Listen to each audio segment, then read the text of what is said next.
Hello, my name is Dr. Pak. I'm a member of Korean American National Coordinating Council, and I've been to North Korea more than 14 times, as initially as a medical mission, and then later as a political activist. So I am very happy to have this opportunity talk to American public regarding the current situation. As everybody knows, 4 days ago this week, that is June 12, there was really a historical meeting between American President Mr. Donald Trump and then North Korean leader, Chairman Kim Jong-il, in Singapore. This is a summit meeting between the two countries that really, within a matter of a day, changed drastically in the international relationship between North Korea and United States from a confrontational, warlike relationship to a peaceful, friendly relationship, and that reduced the possibility of a nuclear war on Korean Peninsula as well as United States. So this is a really historic, epochal meeting, and I am very pleased with it. And I would like to discuss on the issues that raised by the summit meeting. But I want to point out at this time that June 12 Singapore meeting was a result of almost half a year of effort by the North Korea, South Korea, and United States. First event that took place was the New Year's communication announced by the chairman Kim Jong-un of North Korea, where he surprisingly indicated that the country of North Korea is now ready to talk peace with South Korea, and eventually through South Korea, United States. And that led to their active participation in Pyeongchang Olympic, and then later, first summit meeting ever directly between North Korean leader and South Korean leader across the borderline between the two countries. So that resulted in what they call Panmunjom declaration, where reconciliation and reduction of military confrontation and increased communication in terms of economy and industry between North and South. This Panmunjom the announcement or the Panmunjom event was to be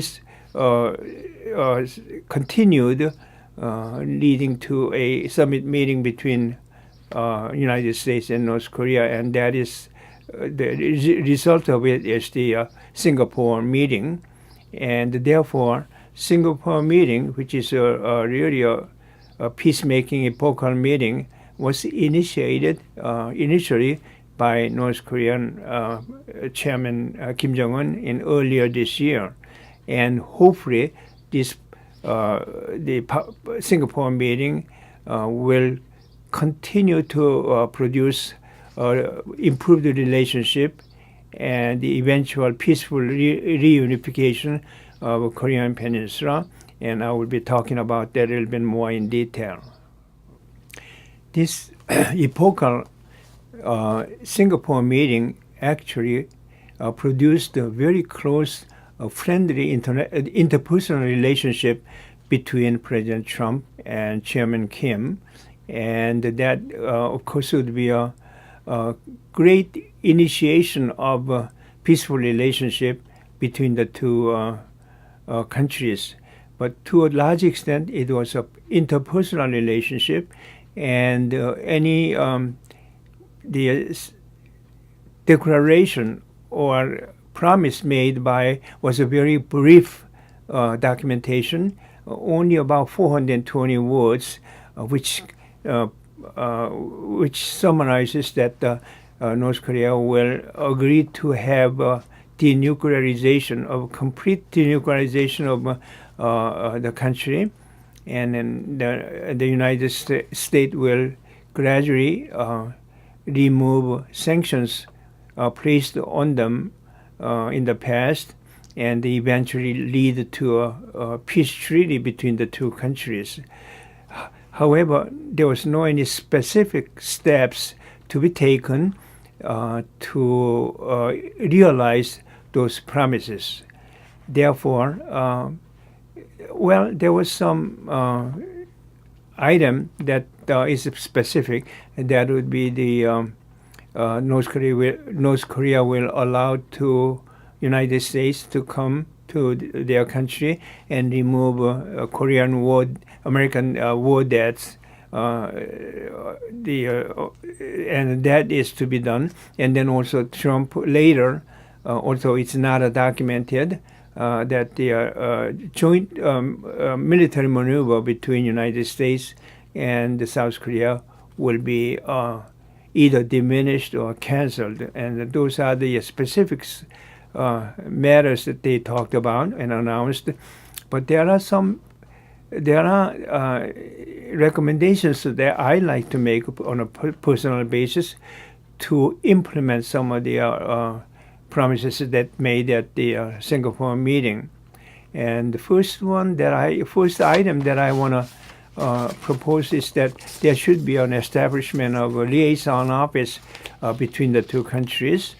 One in the American ones in Pyongyang, and North Korean ones in Washington, so that there would be a continuous point of contact between the two countries.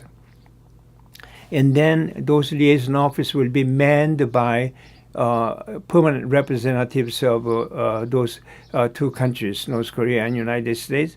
So therefore, there will be a continuous discussion and promulgation of items of mutual interest that will provide eventually the denuclearization and improve the relationship, economic and political, between the two countries.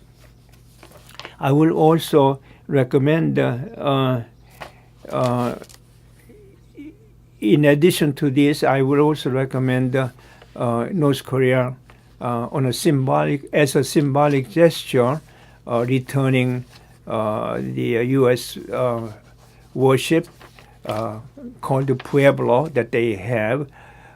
So there will be a symbolic gesture from the part of North Korea, promoting, symbolizing friendly relationship between the two countries. And any travel ban that the U.S. imposed on visiting North Korea will have to be also released, and so that U.S. citizens can visit North Korea and vice versa freely, as was in the past. I want to also mention one point at this. One item at this point, and that is this friendly gesture from the North Korea made by Chairman Kim is not expecting any economic support or help from United States. They want to have their emphasis placed on improving their economy. And that is why the Singapore meeting was successful, and it is not expecting or asking United States to help them the North Korean the assistance. They want to improve their economy, and not just the help from the economic help from the United States. So for that reason, I'd like to also add one more item that the United States, North Korea, and South Korea can realize immediately, and that is when North and South become theoretically one country, which was part of Panmunjom Declaration, then the North and South are one country. It's not two different countries.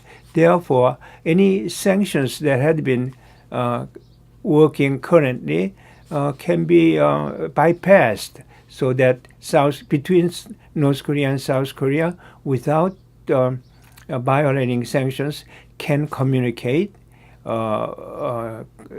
trade, and exchange scientific information, and even a workforce, so that without waiting for the release of sanctions between North Korea and United States, there would be a communication beyond the sanction imposed by us on them between North and South, and that will really be a friendly gesture that President Trump can make on the North Korean situation.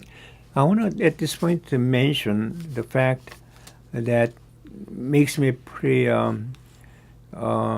frustrating, and that is general concept or image of North Korea by American public, American public media, and so forth.